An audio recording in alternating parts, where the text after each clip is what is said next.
management, $225 million in the most recent venture capital fund, and we do a variety of investments, all in traditional early stage technology.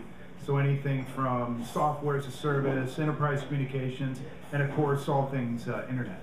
So that gives you a sense. And every Monday, you basically give somewhat of an overview of what's going on to your partner. Yeah, every Monday the partnership gets together. We have what are known as Monday morning meetings, which is what all VCs really do. And they get together and they discuss their portfolio companies, anything that's happened during the week. By the way, if you were in those meetings, what you would realize is that the majority of the news is bad.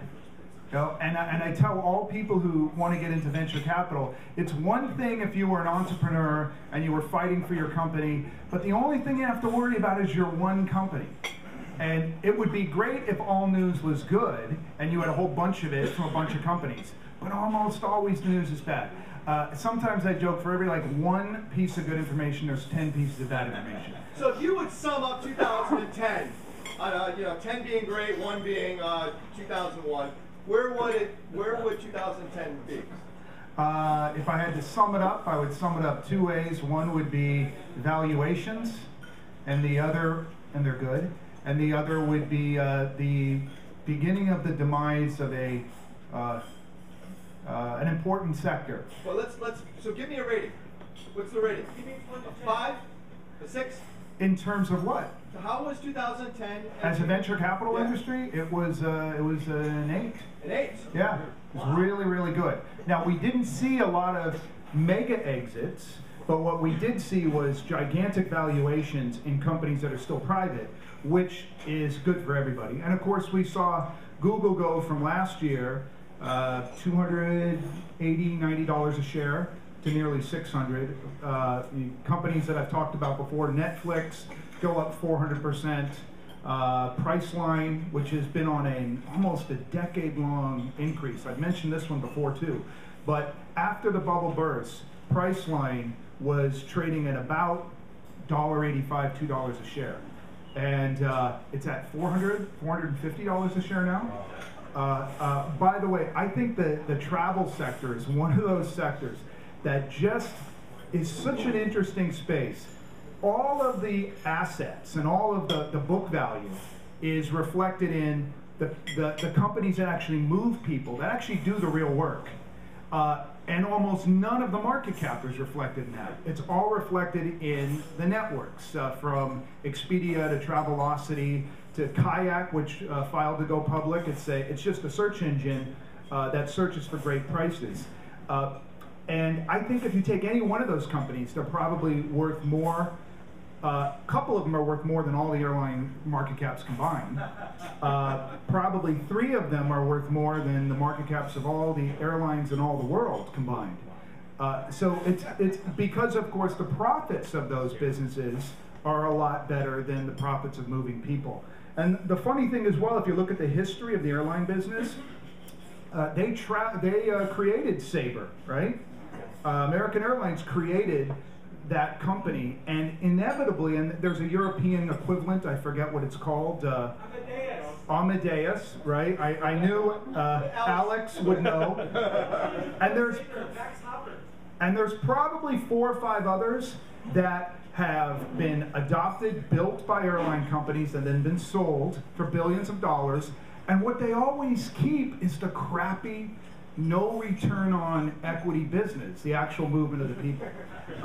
And I will say, it's not been, I think the only venture capitalists in the last 75 years to invest in an airline business was Venrock, and they invested in McDonnell Douglas. Since that time, now there's been some private equity guys who've done airline businesses, but since that time, VCs haven't touched it. What they've touched is the internet stuff. So a couple of things for the next, or for wrapping up this year. First of all, a really important event happened this past week, which you all know is President Obama signing the tax legislation. And everybody is picking it apart to figure out what their particular little Christmas present was. You got a big one, didn't you? For venture capitalists, we got one that's about as big as I've ever seen in my career. Probably the biggest we've ever seen, which hasn't hit the news a lot lately or just yet. It's been unemployment benefits extensions and clean tech subsidies. But for any deal that we do next year, we will never pay capital gains taxes on that investment. Never. Explain that. A lot of big deals next year. There are going to be a lot of deals next year being done by venture capitalists. Is that over for the next 12 months, basically? It's for the next 12, well, it started September 17th. There was some tax policy done, I forget what it was, some reconciliation act, and it was snuck in there. From September 17th to December 31st, you pay no capital gains taxes on any deal you do, ever for that when you do it. Now they've just extended another year. Personally, I think it's a very smart thing to do. You want venture capital. There's a lot of people. Yeah, Steve. That provision is in this year for anybody that makes an angel investment before December 31st in a C Corp.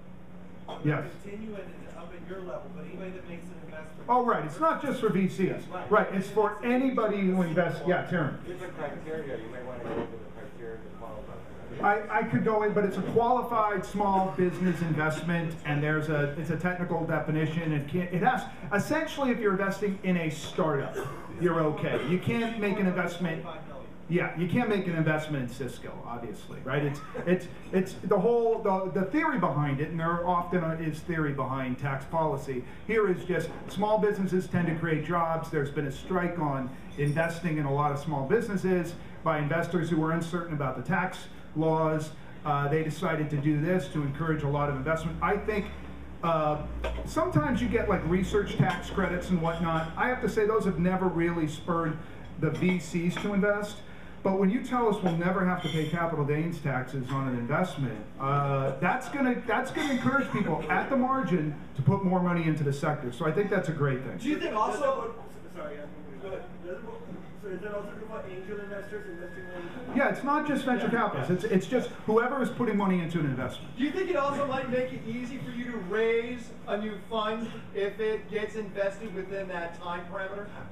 I do think if you can make the case that you're going to invest in qualified small business companies in the next 12 months, there'd be a lot of people who, if you had a fund, would like to put money alongside you. So I do believe that. I mean, because if you invest in a venture capital fund, you don't have to directly invest in the investment. If you invest in the fund, that treatment passes through to you. So that's a big Christmas present for anyone who's in the small business investment world. And it's good for the kids too.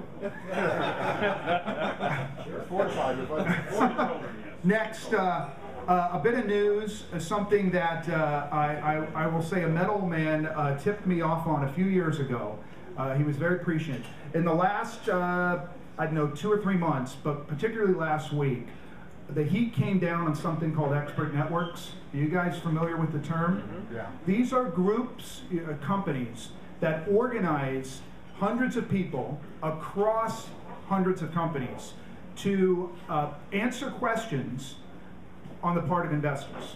So if you really want to know all about Intel or all about AMD or all about Google and you don't know anything about it, if you're an investor, you can be anybody, but it typically is investors who've done this. You can go call these guys up and say, I'd like a guy who really understands Apple's supply chain and how the iPad is impacted by the supply chain. And they will find you a really interesting guy, maybe at Apple or maybe at one of the companies that's involved in the supply chain, to answer your questions. The reason this concept took off, there's a number of reasons, but the main reason was there was something in August 2000 passed by the SEC called Regulation Fair Disclosure. And not to get too wonky, but what that said was, after the internet bubble burst, a lot of people got the creeps about how much information was being given to private investors by companies, by CEOs, by CFOs, in commentary that didn't get recorded on television or any other news service. So they were getting access to privileged information.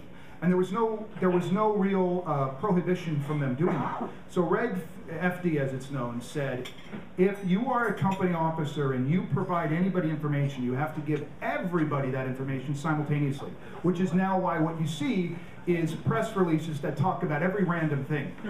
Equity analysts now can't call up and say, how are your numbers? They used to be able to do that. Well, as we all know, every regulation has an unintended consequence, and I wish Washington would figure that out. And so what happened was a group of guys said, well, why don't we just organize people who aren't prohibited from talking, and we'll kind of pretend that they're not going to say anything that could influence the stock price.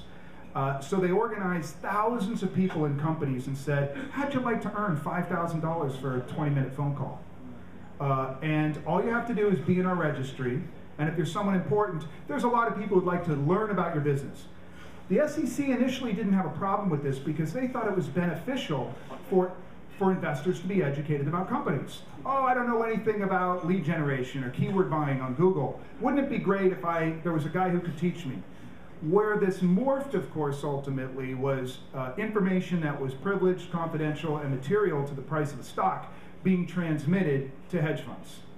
And in the last 3 months, the SEC has been cracking down on this, and in fact, it's the largest insider trading scheme since really the 1980s that has been discovered in all of this. How does it affect venture capital? The reason I'm mentioning it is because venture capitalists at the end of the day have pools of money, and we have information about markets, about companies, what companies are doing. And it's always been a bit of a gray area. I don't think venture capitalists, I don't remember any of them ever being accused of insider trading. What we do is we look at information and say, these 3 companies are ignoring an important sector, we'll go after it. But we talk to people in those companies and ask them, is that an interesting sector to you or not? We don't use it to trade on that information. The hedge funds, of course, did something else. So here's what I think. Now that it's front page news of the New York Times, the Washington Post, Wall Street Journal, I think these expert networks are going to get turned off. I think if I were in a company, I'm on the boards of several, I am already looking into saying to our employees, you can't talk to the expert networks. And the reason is because there's obviously liability on the part of the company, and you don't want people getting encouraged to give up information that can influence the stock prices. I think this could have some follow-up regulation, and unfortunately what might happen is companies will start issuing decrees. You can't talk to any investor about what we're doing, even if it's just educating them about our market. And that's going to be a negative. I expect that legislation will happen because a lot of people are up in arms about these networks. By the way, it was Tony Greenberg who 3 years ago, when I said, hey, I've got a call from an expert network and they want to know if I want to work with them, and they've given me this clever idea of how I can learn all about interesting businesses. I think I was looking in the cable industry, and they had a whole bunch of people who were important there, and Tony said, there's a serious problem with that industry, and I think there's insider trading that's going on. So kudos to you, Tony. You tipped me off. Yeah, thanks, Tony.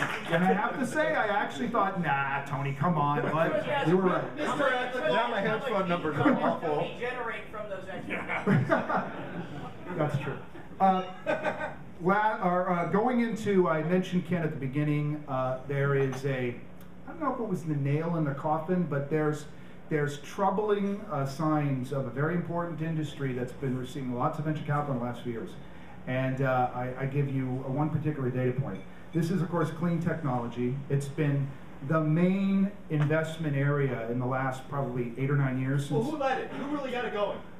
Kleiner Perkins, John Doerr in particular, was very important in decreeing it as a sector. And something you may not know, which is